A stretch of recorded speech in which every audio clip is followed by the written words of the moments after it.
Prospect चाहता है कि मैं 1 लाख रुपया भरूं और मुझे 10 लाख रुपया मिल जाए और जल्दी से जल्दी मिल जाए, बीज मिल जाए मैं भरूं तो इस तरह के एक शब्द थोड़ा सा गलत लग सकता है, पर लालची शब्द ऐसे लोगों के लिए यूज़ किया जाता है। तो ऐसे लालची प्रॉस्पेक्ट का क्या किया जाए? देखिए, ये बहुत इंटरेस्टिंग सवाल है, पर इस सवाल को दो हिस्सों में समझेंगे। पहला तो कोई भी व्यक्ति ऐसा क्यों सोचता है, उस कारण को समझ लेते हैं, है ना। ये लालच आया कहाँ से?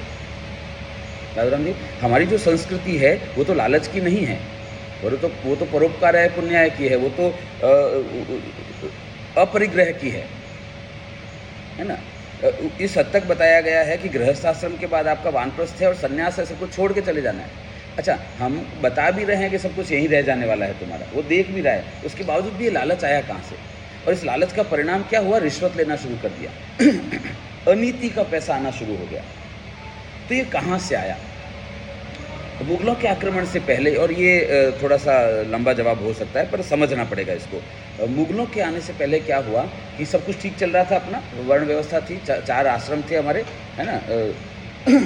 4 आश्रमों के हिसाब से चल रहा था हमारा, और लोग गृहस्थ आश्रम के बाद संन्यास आश्रम लेते थे, सब छोड़कर सौंप कर चले जाते थे। फिर क्या हुआ? मुगलों के आक्रमण होने शुरू हुए। तो मुगलों के आक्रमण होने शुरू हुए तो मुगलों का मूल उद्देश्य लूटना था, ठीक है। बहुत सारे लोग बोलते हैं कि अरे सर, भारत में भी तो राजा लड़ते रहते थे। भारत में जो राजा लड़ते रहते थे उनका उद्देश्य होता था साम्राज्य का विस्तार करना। तो वो जो लोकल व्यक्ति है, जनता है, उसको नहीं लूटते थे। वो राजा को हरा दिया, सैनिक को मार दिया, सेनाओं के बीच में युद्ध होता था, आम जनता इन्वॉल्व नहीं होती थी उसमें, न वो विक्टिम होती थी, है ना। तो राजा के लेवल पर और सेना के लेवल पर होता था। लेकिन मुगल आए थे लूटने के लिए, ठीक है, लूट के चले जाते थे। आप देखेंगे शुरुआत के लोग लूट के चले जाते थे वापस, बाद में वो लोग यहीं पर साम्राज्य विस्तार करना शुरू किया उन्होंने। तो लूटने आए तो क्या हुआ? राजा है, हमला किया मुगल ने, ठीक है। तो मुगल ने हमला किया, अब पूरे गांव को जलाएंगे, मारेंगे, सबको लूट लेंगे, तब तक ये राजा रुकेगा नहीं। तो ये क्या करता था? सेनापति को सौंपता था कि बोले मैं आगे जाता हूँ, तब तक इस गांव को ख़त्म करके जो भी लूटना है लूट के आ जाओ पीछे, ठीक है। सेनापति क्या करता था? वो सेना की एक छोटी सी टुकड़ी वहाँ छोड़ देता था और बाकी आगे बढ़ जाता था। तो तुम 5 लोग हैं जो यहाँ पे निपटाओ, सब पैसा, सब सोना चांदी जो भी जेवरात ले लो। तो एक व्यक्ति जो है, वो जो 4-5 सैनिक रुके हुए थे, आप जस्ट विजुलाइज करने की कोशिश करें, 4-5 सैनिक रुके हुए थे, तो उसमें से एक जनता थी, उसने बोला कि भाई आप लूटना ही है ना, तो मार क्यों रहे हो हमको? मारो मत, चाहिए वो ले लो। तो क्या दे सकते हो तुम? बोले हमारी जान बख्श दो, हम पति पत्नी हैं, आपको 1-1 सोने की मुद्रा दे देते हैं, स्वर्ण मुद्रा दे देते हैं। तो इसने बोला कौन सा राजा वापस चेक करने आने वाला है कि मारा कि छोड़ा? राजा ने बोला सबको मार दो, खत्म कर दो। पर इसने क्या किया? 1-1 स्वर्ण मुद्रा लेके छोड़ दिया। तो दूसरा परिवार भी देख रहा था, दूसरा बोला हमारे पास भी लेकिन स्वर्ण मुद्रा नहीं है, चांदी है। बोले ठीक है, चांदी दे दे। चला गया। तो क्या हुआ? बाकी जो लोग थे उन लोगों ने देखा कि यार 5 परिवार में 5 लोग हैं, पर्याप्त नहीं है पैसा, तो उसने 3 लोगों को छोड़ दिया, 2 को मार दिया।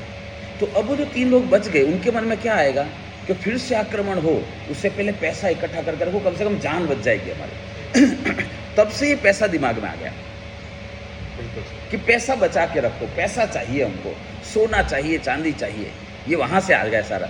नहीं तो क्या था, दाल रोटी खाओ प्रभु के गुण गाओ वाली थी हमारी तो जनता, ठीक है, सब परोपकार है, पुण्य चल रहा था। तो वहाँ से ये सारा गड़बड़ करप्ट होना शुरू हो गया माइंड के, पैसा चाहिए, कहीं से भी ले लो, क्योंकि मुझे मेरी जान बचानी है, तेरा जो होना है हो जाए। वहाँ से व्यक्तिगत चीज़ें शुरू हो गई, ठीक है। अब भले ही मुगलों के आक्रमण बंद हो गए, लेकिन सोच अभी भी वही रह गई, क्योंकि हजारों वर्ष लग गए ना इस सोच को डेवलप होने में, तो जाने में भी 1000 वर्ष लगेंगे। अच्छा, दंड विधान है नहीं खड़ा हमारे यहाँ पे। तो अब ऐसी सोच वाला जो हमारा प्रोस्पेक्ट है, उस सोच वाले प्रोस्पेक्ट को हम इस लालच से बाहर कैसे निकालें? तो ये सोच आई कैसे? वहाँ पे जाकर बात करनी पड़ेगी। आई कैसे? उसने दूसरे को देखा कि यार उसकी जान बच गई, पैसा दिया, उसकी जान बच गई, तो मैं भी पैसा कमा लूँगा, मेरी जान बच जाएगी। ख्याल आ रहा है? तो अब कंपैरिजन वाली बात आ गई। तो अब क्या करना पड़ेगा? अगर वो व्यक्ति कहता है कि ठीक है मैं लाख रुपया देता हूँ और मुझे 10 लाख चाहिए और जल्दी से जल्दी चाहिए, तो उसको कल याद आ रहा है मैंने आपको बताया था फैक्ट बेस्ड नॉलेज देना पड़ेगा।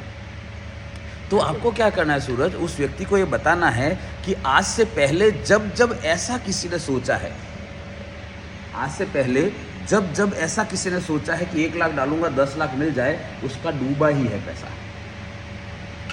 और ऐसे हजारों लाखों एग्जाम्पल है।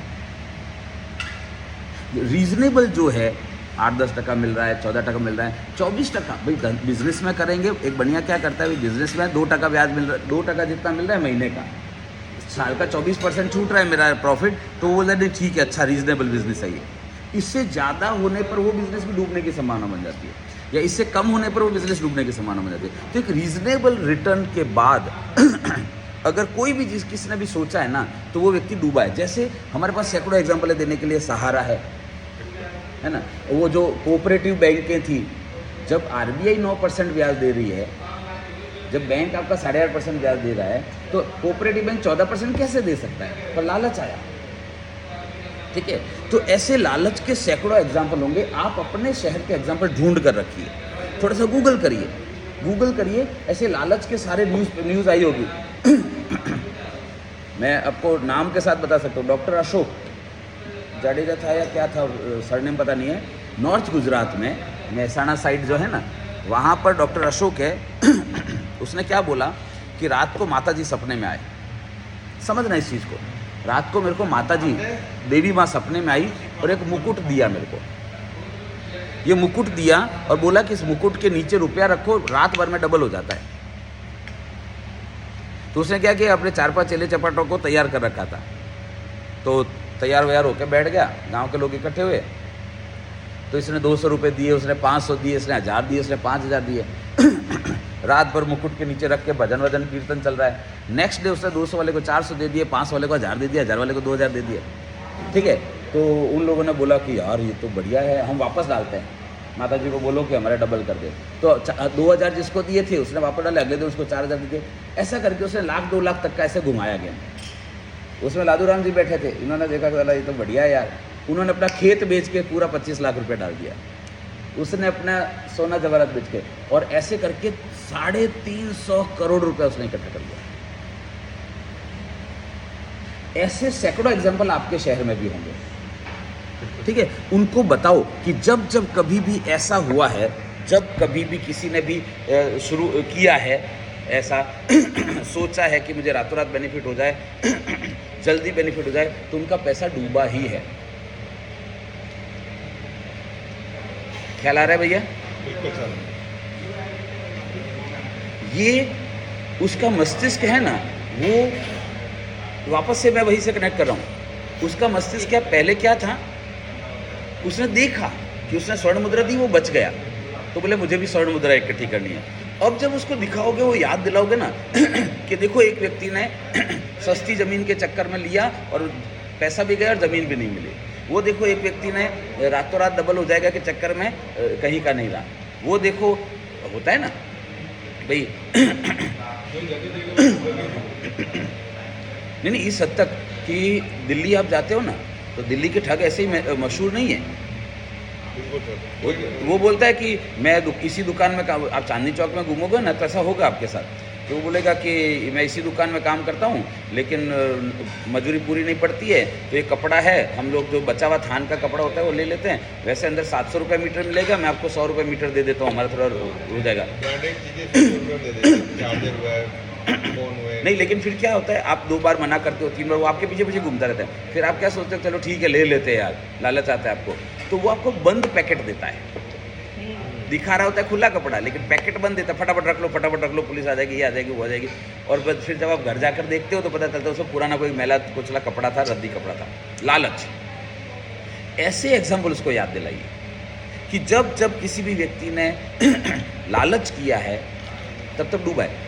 अब बहुत ध्यान से सुनना भैया, इतना बोलने के बाद किसी से क्या करना है सुनना बदलना। इसके बाद उसको बोलना है कि सर आपको क्या लगता है मैं ऐसा नहीं कर सकता? क्या मेरे को गोली देना नहीं आता है? क्या मेरे को टोपी पहनाना नहीं आता है? क्या मेरे को बाटली में उतारना नहीं आता है? आता है, पर मैं आपको ये बता रहा हूँ सही बात क्योंकि मुझे इसी गली में रहना है, आपको भी इसी गली में रहना है। मेरा बच्चा आपके बच्चे से नज़र मिलाकर बात कर सके, नज़र उठाकर बात कर सके, ऐसी बात बताऊंगा। बाकी आपको जहाँ 2 का 10,000 मिलता है आप जाकर ले लीजिए वहाँ से। और पूरा सेंटेंस दिया है और बोलना है इसको। और जब ये 2 रुपये का 10,000 नहीं होगा ना, तब भी मैं ही आपको याद दिलाऊंगा, देखो मैंने बोला था, लालच में आ गया।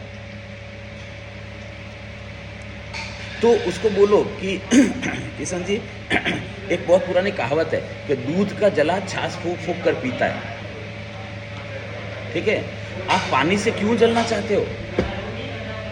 क्योंकि पानी के बाद कुछ है नहीं। और आपको लोग मिल जाएंगे, अगर आपको लालच आएगा ना, लोग ढूंढ लेंगे आपको गोली देने वाले, और ऐसी टोपी पहना कर जाएंगे कि देखो मैं क्या, किशन जी मैं क्या कहना चाहता हूँ, मैं सिंपल सी इतनी बात कहना चाहता हूँ कि लाख रुपये आप डालोगे, 1,10,000 होगा, 12,000 होगा, 1,08,000 होगा, ये 90,000 नहीं होगा। ठीक है, आपको बहुत सारे लोग बोलेंगे कि 1 लाख डाल दो आपका 10 लाख हो जाएगा, तो फिर वो माइनस 90,000 भी हो सकता है। वो आपका क्या इतना रिस्क लेने का कैपेसिटी है? क्या कैपिटल खो देने का कैपेसिटी है आपका? अच्छा चलो ठीक है, मान लिया कि आपको ज़्यादा रिटर्न चाहिए, पर उस प्रोडक्ट में चाहिए जहाँ पर ज़्यादा रिटर्न कंफर्म हो, न कि संभावना हो। क्योंकि संभावना तो कुछ भी हो सकती है ना भैया,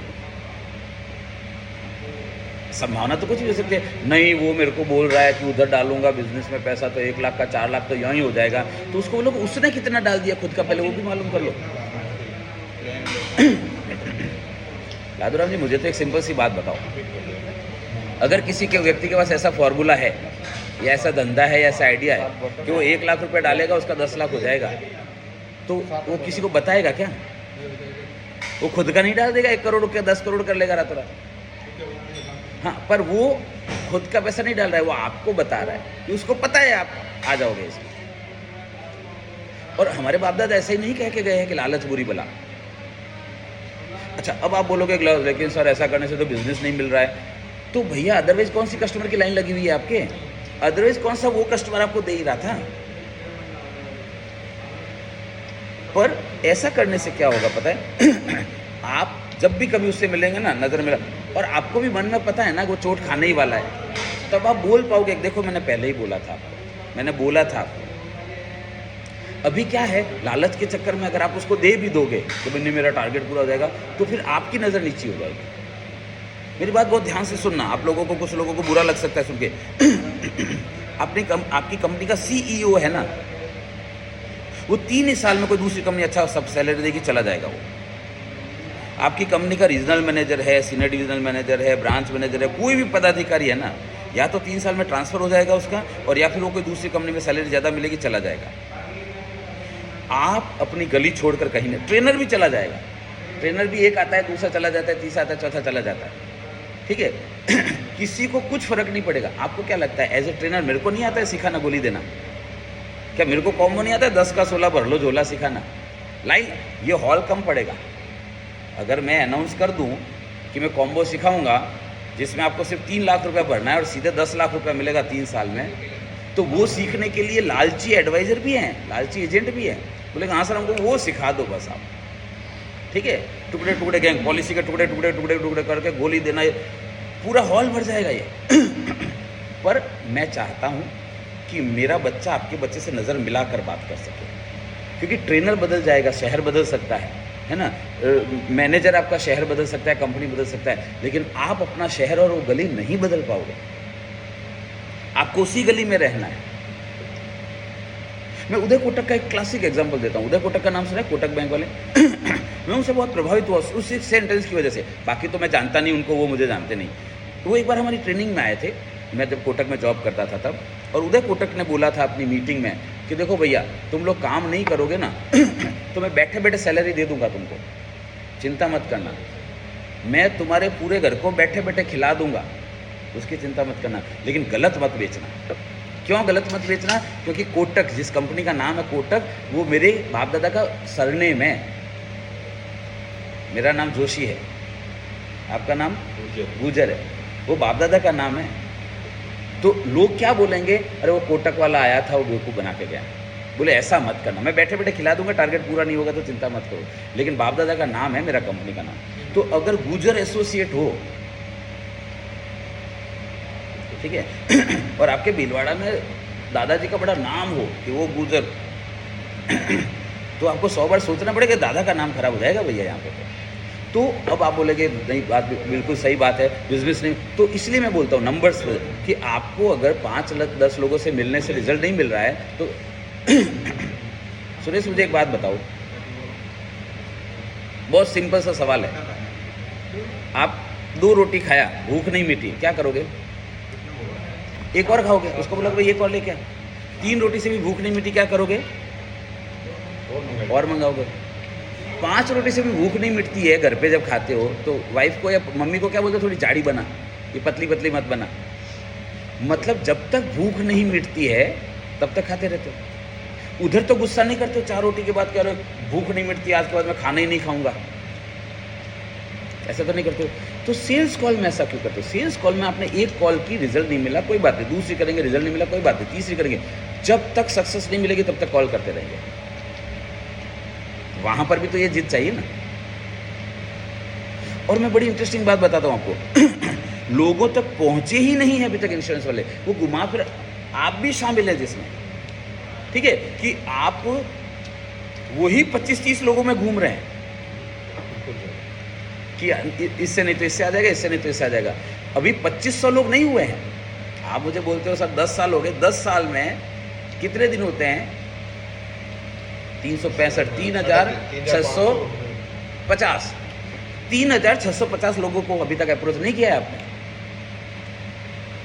वो करना है, बाकी सारी चीज़ें आपके कंट्रोल में आ जाएगी, ठीक है। सो मैं Himanshu Joshi as a trainer आपको ये सलाह देना चाहता हूँ, गोली देना, टोपी पहनाना, बाटली में उतारना, शीशे में उतारना, ये सब बंद करना पड़ेगा। ये ज़्यादा चलेगा नहीं। जिन ट्रेनर्स ने सिखाया उन ट्रेनर्स को देश छोड़कर चले जाना पड़ा। अभी भी कुछ ट्रेनर्स सिखा रहे हैं, धीरे धीरे वो लाइन बदल रहे हैं, अगर आप गौर करेंगे तो। मैं बड़ी जिम्मेदारी के साथ ऑन रिकॉर्ड बोल रहा हूँ, जो ट्रेनर गलत सिखा रहे हैं ना, धीरे धीरे वो लाइन बदल रहे हैं अपनी, क्योंकि उनको पता है अभी 5 साल 7 साल हो गए हैं, अब लोग जवाब मांगना शुरू करेंगे। क्योंकि कॉम्बो में उन्होंने बताया था 5 साल बाद इतना हो जाएगा, और हो नहीं रहा है। कैसे होगा? गोली दिया हुआ है तो, है ना, खाली कैलकुलेशन के जाल बुना हुआ है कि बात वो इतना हो जाएगा, उतना हो जाएगा, उतना तो होता है नहीं। तो 5 से 7 साल अभी आ रहे हैं, उन लोगों ने अपने, अगर ट्रैक चेक करोगे उनके नए मॉड्यूल्स के, तो आपको तुरंत पकड़ में आ जाएगा कि लाइन बदल रहा है भैया। बदलनी पड़ेगी, रहने नहीं देंगे लोग उसमें, ठीक है। सो गलत करेंगे तो ख़त्म हो जाएगा, जड़ से ख़त्म हो जाएगा मामला। और बल्कि मैं ऐसा कहता हूँ कि ये प्रोफेशन ऐसा है लालराम जी कि ये आप अपने नेक्स्ट जनरेशन को सौंप कर जा सकते हैं। देखो ये भाई साहब अगर नौकरी करते हैं ना, IAS ऑफिसर भी है ना, तो इनके बेटे को 0 से ही शुरू करना पड़ेगा। IAS ऑफिसर के बेटे को सीधा IAS नहीं बनाते हैं, उसको तो 0 से ही शुरू करना पड़ेगा, ठीक है। मैं ट्रेनर हूँ, मेरे बच्चे को भी 0 से शुरू करना पड़ेगा, क्योंकि मेरी स्किल्स नहीं जाएगी उसके पास। लेकिन एक इंश्योरेंस एडवाइजर ऐसा व्यक्ति होता है जो अपने बेटे को एक लेवल तक पहुंचाया, उसका बेटा उससे आगे से शुरू करेगा। आपने अगर 3000 कस्टमर करके दे दिए तो वो 3001 कस्टमर से शुरू करेगा। इसको नेक्स्ट जनरेशन को सौंप सकते हो आप, इतना बढ़िया बिजनेस है। लेकिन प्रॉब्लम क्या आ रही है? खुद के वांदे पड़े हुए हैं, खुद को सर्वाइवल में तकलीफ हो रही है, क्योंकि कॉल ही नहीं कर रहे आप लोग। अब आप बोलेंगे सर कॉल कर रहे हैं लेकिन इंश्योरेंस नहीं भी कर। अरे भाई 5 नए लोगों को नाम तो बताओ कि मेरा नाम सुरेश है और मैं जिंदा हूँ और धरती पे रहता हूँ, इंश्योरेंस का काम करता हूँ। हम नाम तक नहीं बता रहे, पॉलिसी बहुत बाद में आती है, पहले नाम तो बताओ 5 लोगों को। तो कैसे अप्रोच करेंगे, क्या डायलॉग बोलेंगे, मैसेज में क्या भेजेंगे, अभी अपन लंच ब्रेक के बाद बात करेंगे, ठीक है। मेरा नाम हिमांशु जोशी है, नंबर आप लोगों के पास है ही 9825600778, 9825600778। कोई भी प्रकार का प्रश्न है मुझे व्हाट्सएप मैसेज करिए आप। मेरा वादा है आपसे कि मैं जो भी मेरी समझ है उसके हिसाब से जवाब दूंगा। यहाँ पर हम अभी ट्रेनिंग कर रहे हैं एडवाइजर लर्निंग रिसोर्ट, 2 दिन का सेल्स का जो मॉड्यूल है वो आप भी इस ट्रेनिंग में आ सकते हैं। जानकारी चाहिए मुझे, मेरे नंबर पे आप व्हाट्सएप करिए। मिलते हैं अगले सवाल के साथ। All the best.